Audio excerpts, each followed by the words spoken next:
Yabashi. Oh no. Look at you. Here again. Back in the void. An onyx void. Once again, here to feed the void that is YouTube. Some yapping.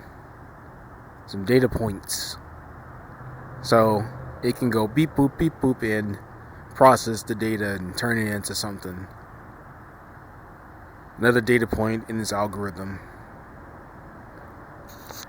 I don't know what category this would go under.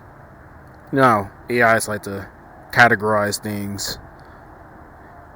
It's kind of amazing that we got things as small as ESP32s that can scan people's faces and determine in a limited way how people are feeling, how people are sitting, what expression they have on their face.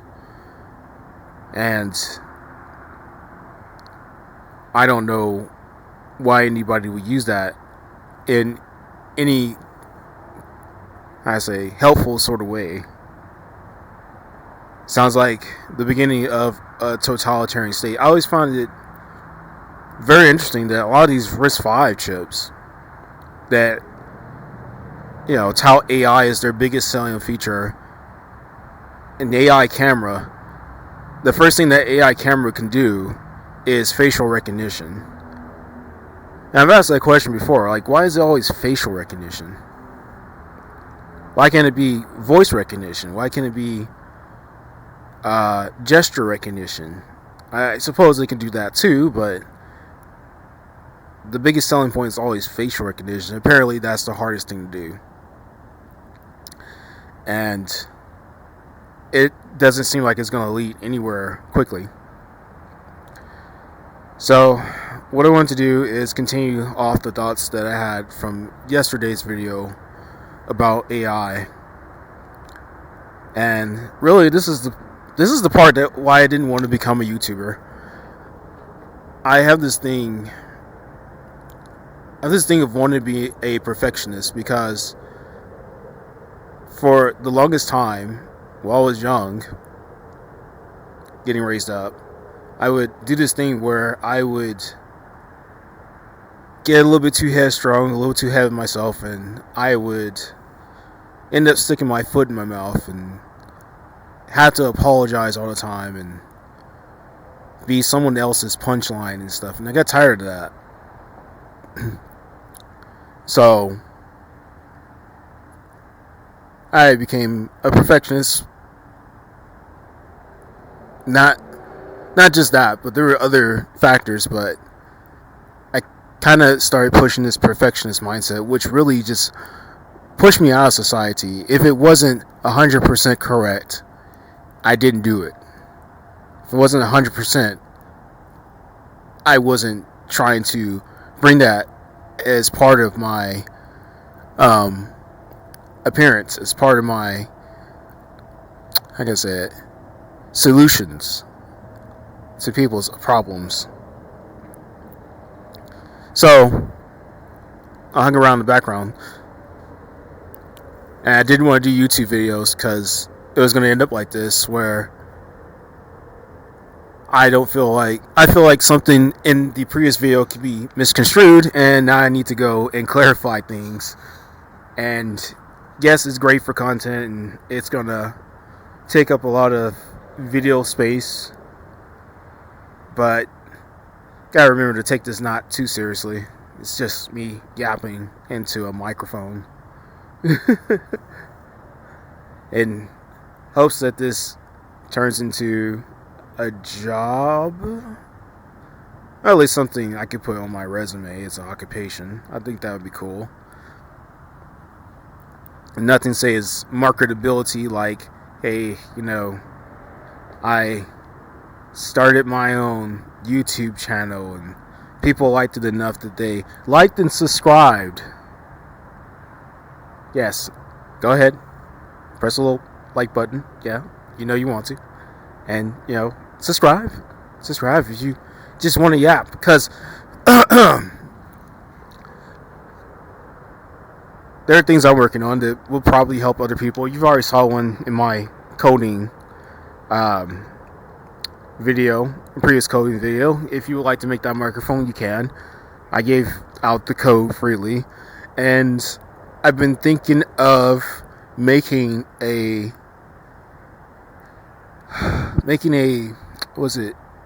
a VTuber, open source VTuber framework.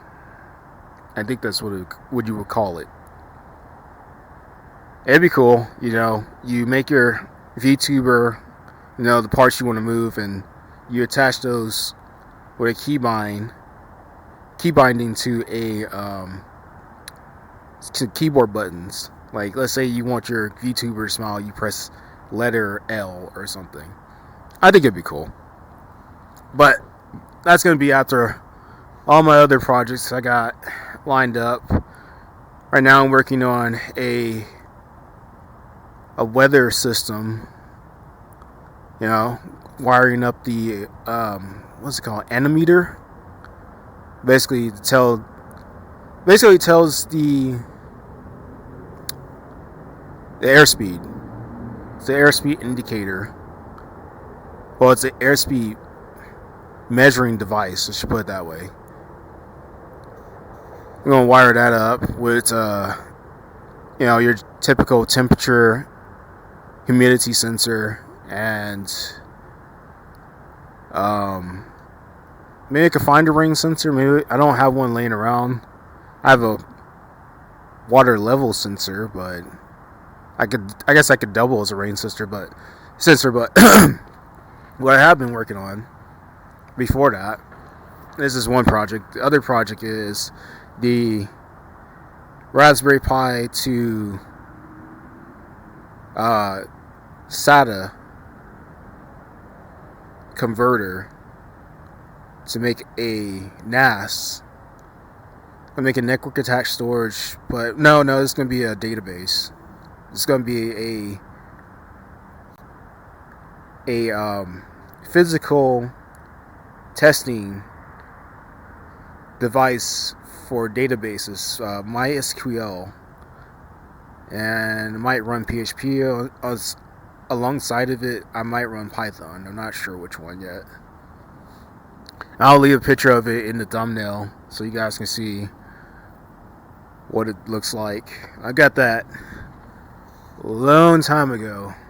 I got a lot of this stuff a long time ago. I wanted to have something to do because I knew at some point I was going to have some downtime. I wasn't going to just be working the rest of my life, or pulling full-time 60-hour weeks the rest of my life. Ended a little bit earlier than I expected, but it was all for the better. I hope so. But beyond that, what we were getting at yesterday was, what is the AI for? The AI can also be called actual Indian. It's not artificial intelligence, it's actual Indian. But the AI is, if you really want to make it a placeholder for something, make it a placeholder for cheap labor, or free labor, if that. Of course, it'll never be free. I mean, you gotta spin up a server somewhere, or pay Anthropic. There you go. Pay Anthropic, OpenAI, or any of these other companies to actually use the product. And I think that's the bigger use case for AI, is getting into a spot where other people have to buy your product in order to save a penny here and there, because the humans want more. The humans want a living wage. Oh no, how dare they? And Oracle has their AI and Amazon has their AI, but they charge 4 cents more. So there'll just be this AI wars of who can drive down the bottom dollar who has, you know, better, I guess, better benefits with their AI. Like, say, like you buy an AI from Anthropic, it comes with, two developers, so you don't have to like pay for a separate team, and it comes with like, some built-in insurance and stuff. If your servers get corrupted or something, they'll clear them out for you and stuff. Like, there'll be all kinds of packages and stuff. But then in comes the first single person company billionaire, where the AI files the corporation for you, files the C corp, S corp, files the business for you, does all the legal paperwork, does everything for you. The CTO, the CFO, is the CEO. It does everything. It even works for you. It does the work. And what can the AI do for work? Well, it can entertain. Is the AI just going to be endless entertainment? Is the question. And who will have time to watch this entertainment? That is the even bigger question. If everybody is too poor to afford internet, most likely, who's going to watch your videos? Who's going to watch your entertainment? Who's going to watch your ads and buy stuff? Like, this is the bigger question that's leaving a gaping hole in this whole AI supposed revolution. Is the AI is supposed to produce something, and people are supposed to buy it, even if it was on pennies at $1. Let's say everybody gave, like, I guess a penny's not worth anything near as a nickel. Everybody gave a dime, and I'm assuming 9 cents of that's going to go to taxes. Everybody gave a dime, and before that dime got to the actual company, there'd be all kinds of middlemen doing fee here, fee there, fee for this. They'll bleed that 10 cents dry to there's like half a penny coming to the actual producer of the work, and then the producer of the work has to pay for whoever, they were renting the AI, the talent, the agent out from. So, in a way, this could lead to just these weird zombie companies that the only thing they're really set up to do is just be money washing fronts, because they wouldn't make money. They would lose money on fees for the most part, even if you got rid of everybody. Even if you got rid of all the humans working under the owner. But what else can AI do? AI, they're testing AI doctors, they're testing AI construction workers, they're testing AI self-driving trucks, self-driving cars. I've seen two today. The Waymos are always around here.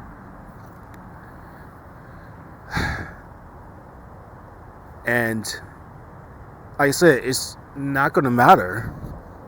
It seems great on the surface, but it's not going to matter. It can only be so many rich people that want to use your service.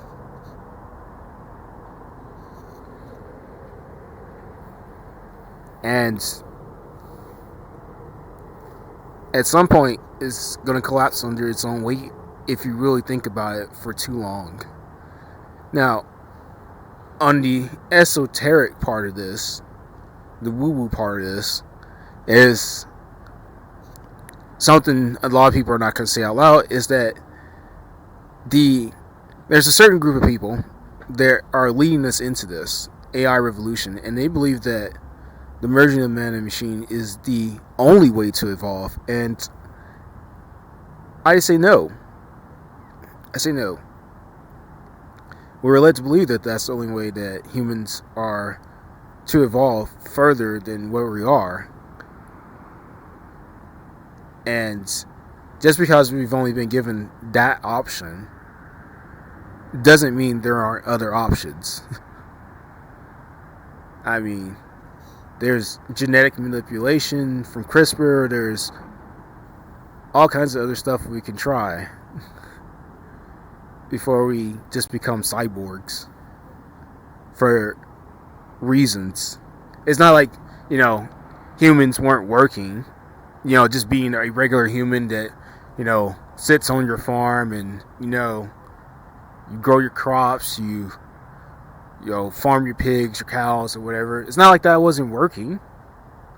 I don't know why we stopped. Well, I know why we stopped, problem, reaction, solution. But if we could just go back to that, a lot of people are going back to that. If we just go back to that, that's fine. That works. We don't need the iPhone 2000. we don't need, more government web pages that don't work. That are just, we don't need Windows 13, and Windows 13, you gotta scan your eyeball, give a I'm not gonna say anything spicy, never mind. Give a urine sample, just put that out, and give a urine sample, scan your eyeball, and then give a thumbprint in order to get into it, and be connected to the internet as well.